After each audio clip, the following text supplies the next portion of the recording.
I ain't never made a call to Diddy. I got Diddy's number, just hit him up. Yo, Diddy, what up? Never happened. He told me to take me shop. I looked at him like, what you just said? Woo.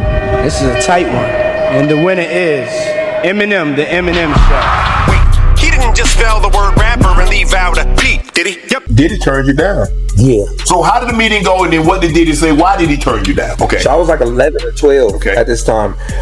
The same kid that I said that showed me the ropes in New York. Yeah. Mm-hmm. So me and him had different songs that we would do together, and I would do solo songs. So we both got the audition. He's like, all right, cool. Let's go and meet him and let's go sing. So we went in there together. He's like, cool. We did the song that we have together, and I'm singing on the chorus. And so he was just like, cool. I talked to you. Can you go outside for a second? We're gonna just talk. They was like, nah, we don't want him. They didn't want you. Nah, they didn't want me. But I think I just took that motivation. Me and my homeboy, we just was like, you know what? Let's just keep going back in the studio. Right.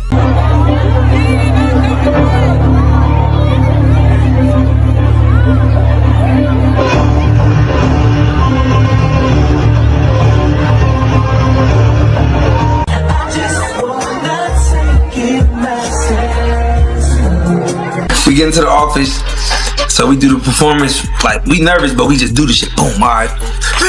He said, yeah, I like this too. I don't like this light skinned nigga up here. This little nigga up here. Fuck down. I said,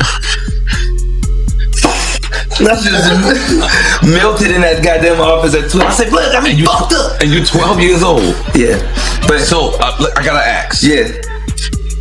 Your partner was dark skinned? I mean, I gotta ask. Yeah, my brother was dark skinned. Right. You have something huge coming up, which is a documentary about P. Diddy, Puff Daddy, P. Diddy. Yeah. Did he do it, right? Yeah. I know he did you've been heavy on social media talking about it. He did it. And I'm the only one who's been vocal about this long before. Puff was like, first he was amping him to get stout. Then he was like, so when we gonna get the chance to kick it, like we could just hang out, nigga. We gotta kick it. This is Puff. Okay. He telling me we gotta kick it and shit. And he was like, why don't we go shopping or some shit? I mean, I pay for it. And I was like, let's see what we doing. Goddamn. My outfit look like God playing. You know look like this. Watch change color when I lift my wrist. It's the Motel 6, keep on them lights. Take a on a day on a Kodak night. She got a boyfriend, like bye, nigga. I'm like, cool, I'm trying to be the side. So these artists, they're getting ass because that's their ritual. That's their rite of passage to get to the next level. They rape this. They rape this. Videotape it. Then when he in the meeting, they give him a shitty contract. They play the video of him getting fucked by like 3. Everybody in the music industry. A single remark from 50 Cent has set the hip-hop world on fire, dragging Diddy and Chris Brown into a controversy they never expected. What began as quiet online speculation instantly turned into a cultural earthquake the moment 50 spoke up, turning long-standing rumors into a battle over power and influence. Known for his fearless and brutally honest style, 50 Cent doesn't hint, he exposes. He forces the industry to confront realities it has long tried to bury. As leaked footage, mysterious posts, and old interviews resurface, the story rises above simple gossip and becomes a moment of reckoning, where silence itself becomes a tool of control. And when the dust settles, one question remains. When the silence finally shatters, who really benefits? Yeah. We get into the office, so we do the performance, like we nervous, but we just do the shit. Boom, all right. He said, yeah, I like this too. I don't like this light skinned nigga up here. This little nigga up here. Fuck down. I said, that's just melted in that goddamn office at 12. I said, look, I'm fucked up. And you're 12 years old. Yeah. But so, I gotta ask. Yeah. Your partner was dark skinned? I mean, I gotta ask. Chris Brown's rise almost intersected with Diddy's Bad Boy records until it suddenly came to a stop. From the very beginning, Brown didn't just admire Michael Jackson. He saw him as the ultimate standard of greatness. An early rejection could have shattered that dream, but instead of breaking him, it transformed him. That moment became a turning point, a challenge that pushed him to build his own path. With relentless drive, he poured himself into music, performance, and presence, shaping a legacy on his own terms. The irony is impossible to ignore. On the very day Breezy dropped, he mentioned Diddy's name, almost like a quiet reminder of how far he'd come without ever needing that approval. So what was it really? Just a rejection? Or the first step toward true independence? The P. Diddy and Meek Mill and all these guys. So what is that all about? Because deep, bro. Diddy might be out of here, huh? I think Diddy's out of here. Meaning like jail?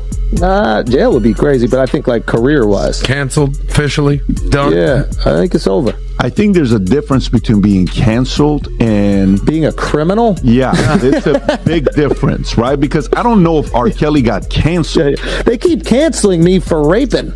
Yeah. Yeah, weird. And I'm tired of but that's what I'm saying. Yeah, and I'm tired of people I going. don't think it's canceling. People keep going like, there's smoke and there's fire. No, the house is burnt down, bro. Diddy is that guy. Yeah, like everybody from Cassidy to the stories to the guy that just did the, he went to court and he's suing him and Lil Rod. And it's like, bro, there's a lot of information out there that's not good from his security guy that was Michael Jackson's security, that was the first guy in the scene when Mike died, to allegedly they're saying Diddy shot some dude and left and they just basically cleaned it up for him. It's like, bro, there's a lot of nefarious. How much stuff is gonna come out with Diddy and Meek Mills? And bro, it's so crazy too. You guys know this. The moment somebody's like, man, he's done some from that moment on, every time you see a video and they just turn, you're like, oh, he's gay, dude. What are the actual facts of the story? Like, you've done some content on this. What do you actually know? I don't know that much. I just know that there's like a lot of accusations.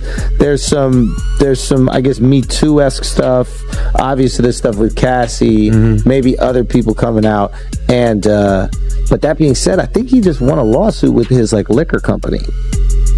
So that he was at a, I don't know if that's even public, but rumors on the street he just won he settled racism lawsuit against, it might be even for like a couple billion or something like that. Oh shit. So he basically just got to stay out of jail.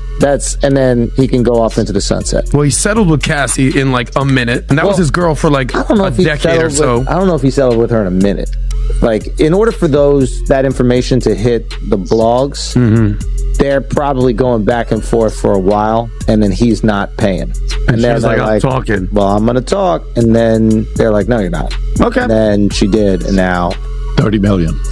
Yeah. Just to be like, shh. Within 24 hours. Wow. She went public. Wow. Not even 24 hours. And then she came back and she said, we were able to settle things out, or I don't know what the words was she used. But, I'm all these other things that's going on with the guys and Meek Mill. Who called them out, by the way? Forget about Tate, but which rapper was it that went after, is it 50 that he has a problem? Who is the person that always goes after? Well, 50 is always going after. 50 is the man.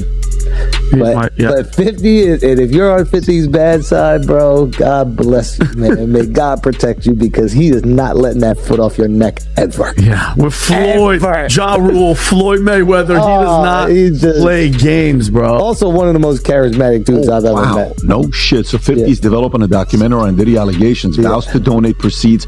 Wow. Sexual assault. Can you call it? When is this? Dude, this guy's a troll. This guy, he is unstoppable, man. This guy. I remember when he was doing the stuff with Mayweather. It's like, here, put the alphabet. I wanted to read a book. One page from a Harry Potter book. Yeah. He was like, I'll donate 100, 500,000. And they were both New Yorkers. They were best friends, though. They were best friends too. Like, what was really the falling out? Like, that's his business, man. I'll let him explain that to you. But like, they were really close. So that's, I think, is it a public story or no? I don't know exactly. I don't know. I know he talked to me about something, but I'll let him share his business. Yeah. To me, there's a part about 50 that gives me a man's man vibe, bro.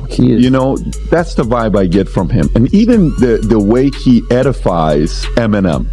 You just gotta love the way he edifies Eminem. Just a lot of respect. A loyal dude who really understands people from a young age. From a very young age, understood social dynamics. Like, he told me, he's like, when I was like 12 or 13, I was raised by like old heads, and I was just observing them. You don't get to talk a lot when you're with the old dudes. You're just kind of watching the power dynamics, watch how things work. Man, he told me some crazy story. I don't know if I can share, but I don't think he would be upset. He told me some story about, like, when he was when he first got out of prison or something like that. Like he had like a crew of guys, and he went from being the dude, on the block to potentially being lower now because other dudes rise when you get locked up. But he still had his crew, so he was getting paid whatever he was getting paid to be part of the organization. And he said in the beginning, he started taking all the money that he was making, all the money that he was getting paid, not in the beginning, after he got out, and he would pay it to his guys so his guys wouldn't think that he wasn't still the man. So he's making zero, right? But his guys, he still needed them to realize, he still got it like that. And he just understood at a very basic primal human level what he needed to maintain the loyalty, the hierarchy, and the power position. I'm like, you're 17 at this fucking time? How the fuck do you understand it? So it's no surprise to me when I see him thriving in these different industries, but also not at all sacrificing who he is. He's still a wild dude on the internet and in Hollywood producing films. He can really kind of say whatever he wants. It's quite impressive. I told him the first time I saw him, I was like, bro, what do you have on all these dudes in Hollywood? Yeah. And he's like, man, I don't even know what you're talking about. Yeah. Dude, he's that guy. But listen, to me, it stops with Diddy at the Tupac story. That's what stops for me, because you go down the rabbit hole and you're just curious about a topic and a story. You keep going down, and then you bring detectives and you're talking to guys that were involved, and eventually no. And I was a kid, 3 days, I would say, in high school was days that I was startled, confused, in pain, hurt. Magic getting AIDS when he came out and did the HIV positive interview. Yeah. It was Michael retiring and he's stepping away from the game, and it was Tupac getting killed. Yeah. Those 3 days were the days where it's you, as a kid, you follow those stories. And I think, I don't know, a lot of people have Diddy's influence behind Tupac and Biggie, but I'm convinced guys like 50 probably have. I'm convinced the people that have the actual facts and influence on who was behind it, but for whatever reason, they're not coming up. That's the thing I always said. I was like, listen, if 50 don't like you, there's a reason. If 50 is out here not liking you, there is a reason. He's not just waking up going, to hell with this guy. Yeah. Well, you saw that. You know what I mean? And by the way, and you saw the interview where they were interviewing 50, and he's like, it's a podcast, and he's like, this dude during a podcast with 50, and Diddy was like, yeah, daddy, let's go shopping, and he's like, what the are you talking about? Yeah, I'm not gonna let another man take me shopping. What are you talking about? And he just doesn't play these games. He just is upfront and honest, and he doesn't play. But that's a really good point. 50 don't like you, man. There's something I'm looking into it. Yeah, exactly. I'm looking into it. Is this it? Is this when he said that? Yeah. I looked at him like, what you just said? Let me move, man, before I do something. You're going to make me mess up the wedding. Oh, that's a nice gesture. Let me get out. No, dude, take me. That's what a guy says to a girl. I asked 50 about that. And he said you did the same thing to him. You asked him to take him shopping. Yeah. I thought he needed some clothes. He told me to take. Yeah, no, we're good. We're good. Yeah, that's a good response. Schultz, someone that made a cameo in that video right there was your guy, Charlamagne. I know you've done a ton of content with him. I think you guys did some content recently when you asked him about the Diddy allegations. Yeah. How'd that conversation go with Charlamagne? What are your thoughts on him? Oh, I mean, Charlamagne's the GOAT, man. Charlamagne's the GOAT. We've been doing Brilliant Idiots, a podcast, for over 10 years now, maybe 11, 12, I don't even know. But yeah, he's just the man. He's just the man. To be able to maintain, being at the top is hard.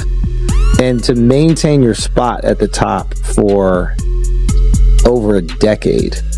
Oh no, even longer. I forget exactly how long Breakfast Club's been doing. And people don't even realize, growing up in New York, when we were growing up, it was Hot 97 was man. This is all everybody listened to. So he comes in, some guy from fucking South Carolina comes in and goes on the competing network that's not even competing. It would be like, what is the minor league team for the Yankees, the one that plays in Staten Island or whatever? Nobody even knows. There's a team there's like the AAA team, whatever. It would be if that team ends up replacing the Scranton Wilkes-Barre Rail Raiders riders, some shit. Yeah.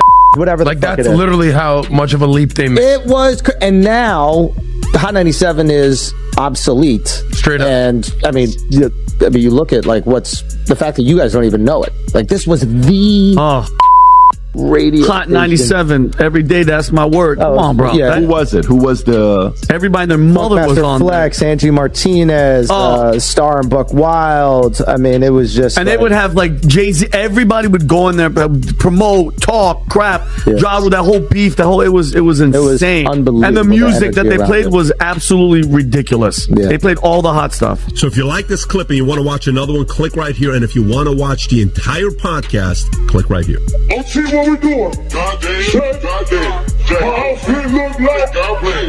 You know another that just fit like this. Watch change color when I lift my wrist. It's the Motel 6, keep on them lights. Take a bitch on the day, fuck her at night. She got a boyfriend, like bye, nigga, bye. I'm like, cool, I'm trying to be the side.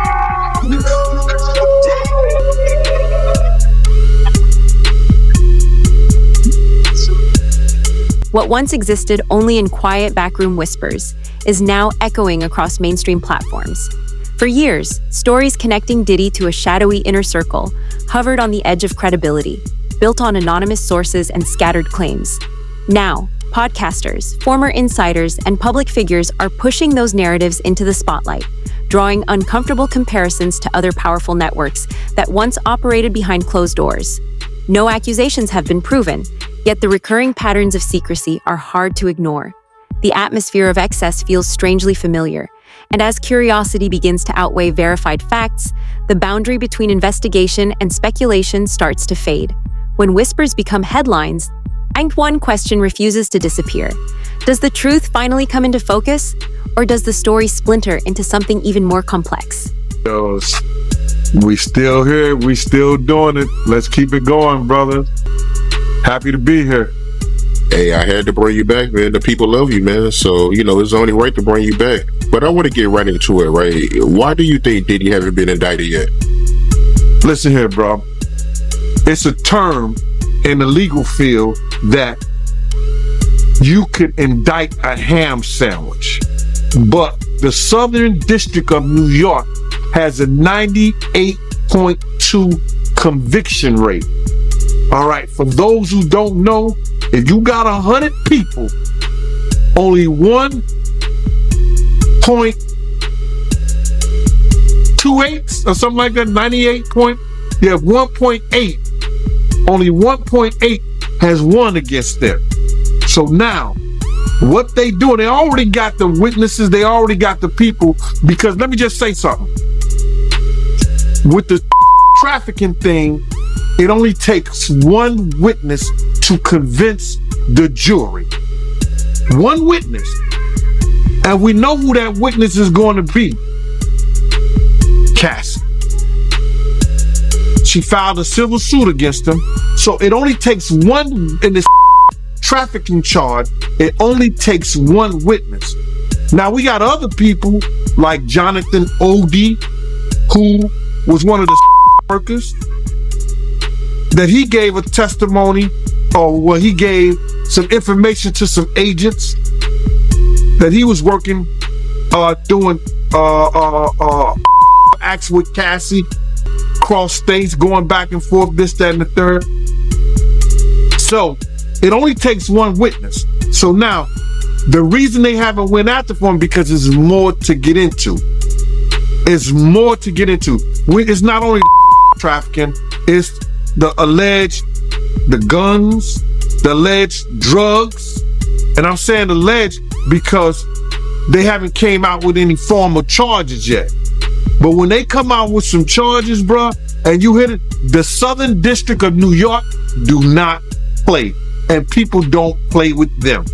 So I don't understand why this stuff ever even got to this point, but it is what it is. It is what it is, bro.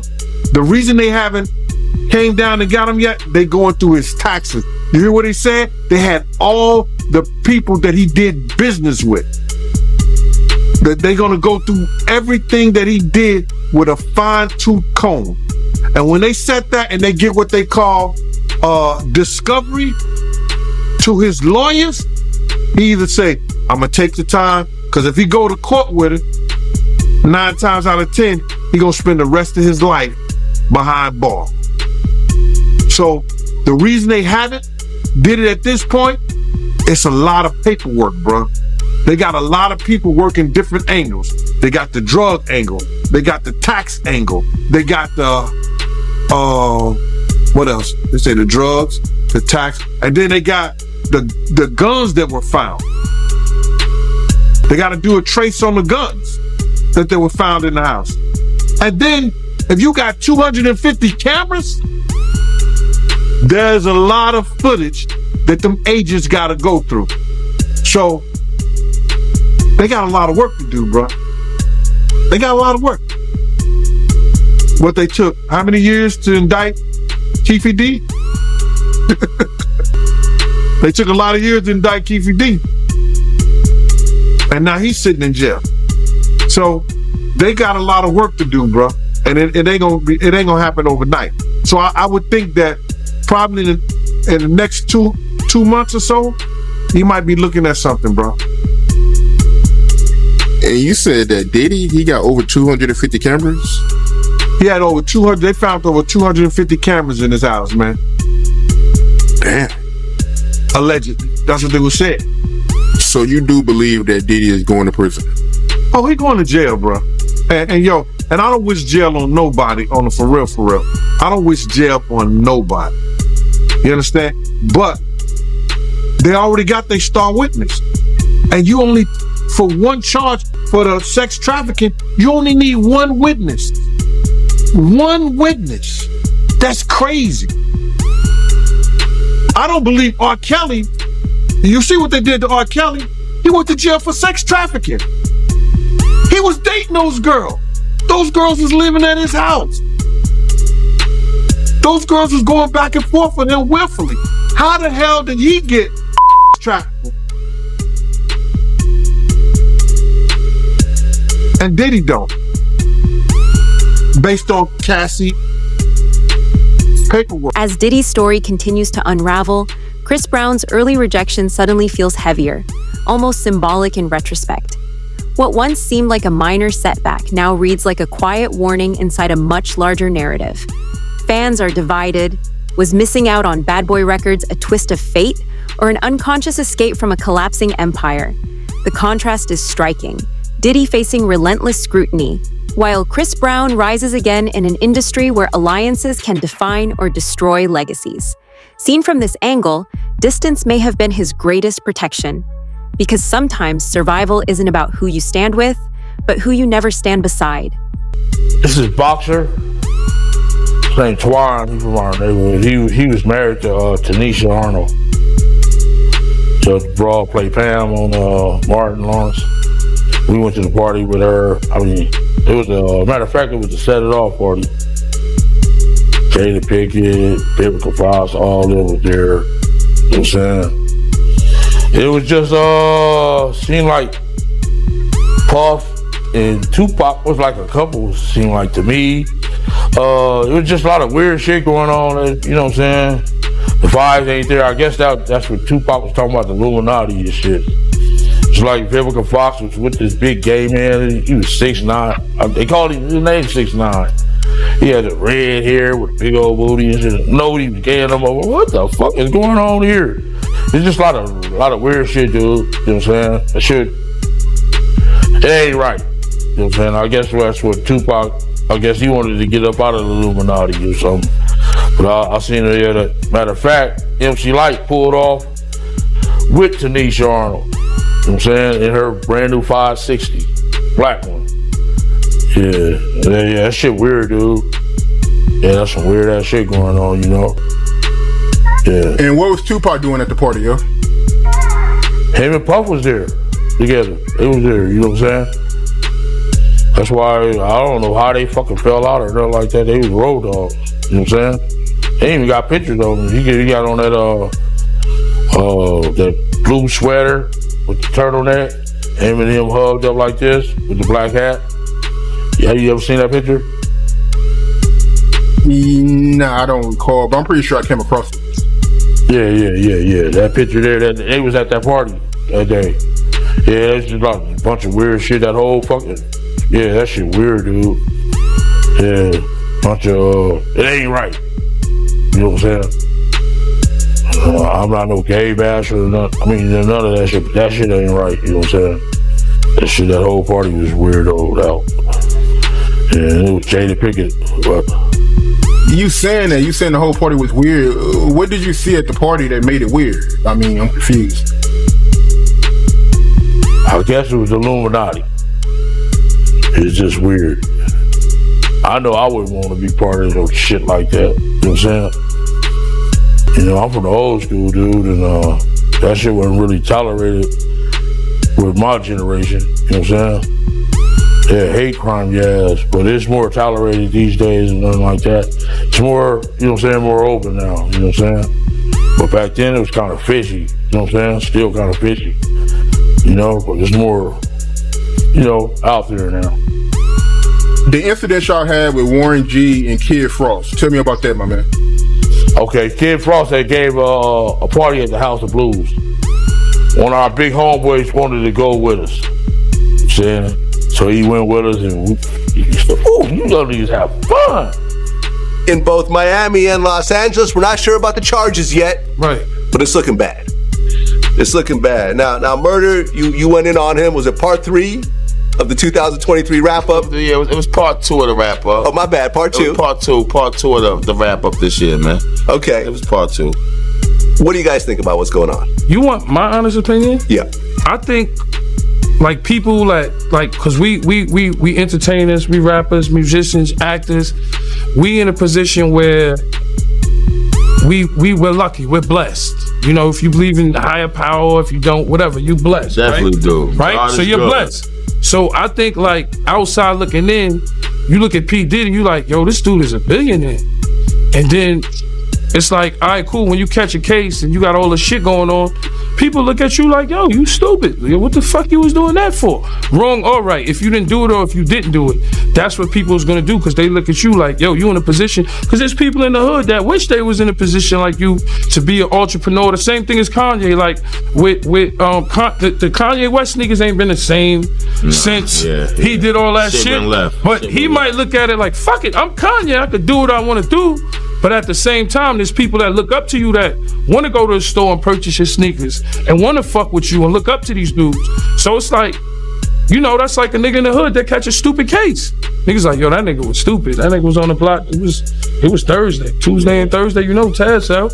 It's the same type of shit. So if you got a certain amount of money and people, because there's more people that don't got it that do got it. We agree, right? Yeah. Of course. Right? Definitely. So people in the hood that don't got it is like, yo, Diddy is stupid. That's what niggas is gonna say. Cause they wish they was in a position where they was a billionaire. And then you're gonna have niggas that side with them, industry niggas that got money with them, and it's gonna say whatever they wanna say, politically correct. The shit about me and Murder and 50 is we not politically correct. I never had industry friends. Yeah. So for me, it's weird to even be friends with rappers. So I don't care. I never got no money with P. Diddy. You gotta understand, me meeting P. Diddy, 50, that's the meeting that 50 said, yo, we gonna meet P. Diddy just because of the Biggie shit, but I'm not that.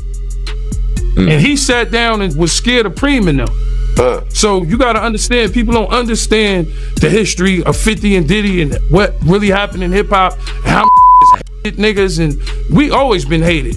You understand? But I came in the game with this nigga. That's why niggas say, yo, you loyal. Nah, nigga, there need to be loyal niggas in the world. If you came in the game with a nigga, you put your lights on, that's the nigga you gonna with. So I never been to, like I said, a P. Diddy party, a nigga Jay-Z brunch. I never been to that. I know I'm never gonna be. And it's cool. You gotta accept some things in life. You understand? But with P. Diddy, like, come on, nigga, like, what do you think is gonna happen when you got $1 billion and you just fucking with random hoes, suppose? When 50 Cent speaks, nothing is accidental, and almost nothing is harmless.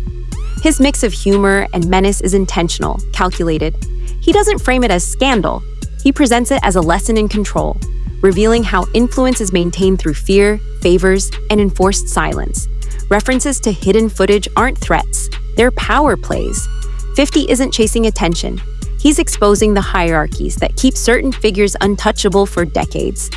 In doing so, he shifts the focus from personalities to systems, forcing a question most would rather avoid. When power depends on secrecy, what happens the moment that secrecy finally falls apart? Sorry, I'm a little upset about it, because Al B. Shore just came out of his coma, and I've been talking to Al, and we've been texting back and forth, and I'm just glad that he's alive. Text. Definitely. Yeah. But when you think about Kim, I was thinking to myself the other day, Uptown Records started with 5 people. Andre Harrell, Al B. Shore, Heavy D, and Puffy. And Kim was the longest working employee because she was there from the very beginning. She was Andre's personal assistant. Kim's dead. Heavy D is dead. Andre Harrell is dead. The only 2 left are Puffy and Al almost died. Isn't that interesting? That is interesting. Heavy D was found dead, face down in the heart attack. Andre Harrell, heart attack. Kim died from pneumonia, but there's the first coroner's report that said that she died. It was ruled a homicide, and they found toxins in her body to prove that she had been poisoned. You know, they have poisons that create heart attack and pneumonia-like symptoms. And then right after that, Al had a meeting, and I was going to meet up with him because we were in Vegas, and then the next thing you know, you want to know what they all had in common, though? The survivors and the late of Uptown Records, they were all writing tell-all books. Andre was writing a book right before he died. Heavy D was working on a book before he died. Kim Porter was working on a book before she died. And Al B. Shore was working on the documentary of his life. And then he goes into a coma. Has Puffy ever been in a coma? Has anything happened to him? He must be the luckiest motherfucker, because it seems like everybody that worked at Uptown Records from the very beginning. Come on. Just him. I guess Al disappointed you. You know, I speak for a reason. When you see this bullshit ass gang, people that you love, that you like, you know, it's too many coincidences. Too many. You honeycomb. Oh. Stamp it. We gonna get you and your little dog too. And congratulations, young Miami. Run as fast as Cassie did. Has anybody asked themselves about that shit? I mean, yeah, I'm sure a lot of people are asking about what's going on with it. A lot of people are looking at it as like that's the way the new relationship should work. What, to get paid? Yeah, she was getting $500K a month. She quit because he dropped her down. Yeah, I think that's where they're at with it now. No, but understand this. Think about this. And there are women in this room. Why would you quit? What the is going on that $250,000 ain't enough? Ladies? Like, fuck the fact that he... I'm just saying, the fact that he cut from 500 to 200. Who the fuck gives a shit? 200K? Who 250K? Who turning down 250K a month? What the is going on in that relationship that 250K ain't enough? Could see some things. That ain't worth 250K. That's gotta be some dark shit. Like, people are not understanding that girl quit 250K. $4 million every quarter. Well, I'm sorry, $1 million every quarter. Now she was getting $2 million a quarter, but then she got, you know, you got going on. That's so deep that it ain't worth $1 million a quarter. They told a story about Cassie one time, and she was saying someone had asked her why she cut her hair, and she was like, well, Diddy said he just liked it that way. And they said when she answered the question, it was like she was in a trance. Like she was just like, I just don't know. Diddy just said he would like my hair this way. And it is. They was like so in awe, like how she didn't even have a thought about it. It was just what he wanted. That's how he operates. He has people followed. He has people watched. He does all kinds. This isn't just a scandal. It's a reckoning of legacy. Diddy's empire, once a symbol of power and vision, now faces scrutiny like never before. Meanwhile, Chris Brown's story comes into focus, defined by independence and distance rather than alliances. Into this tension steps 50 Cent, part disruptor, part truth teller, unafraid to shatter the illusions the industry works so hard to protect. As more voices rise and narratives collide, one question looms. The industry may resist change, but can it survive confronting its own reflection? Is this the fall of an icon, or simply the moment the mask finally cracks?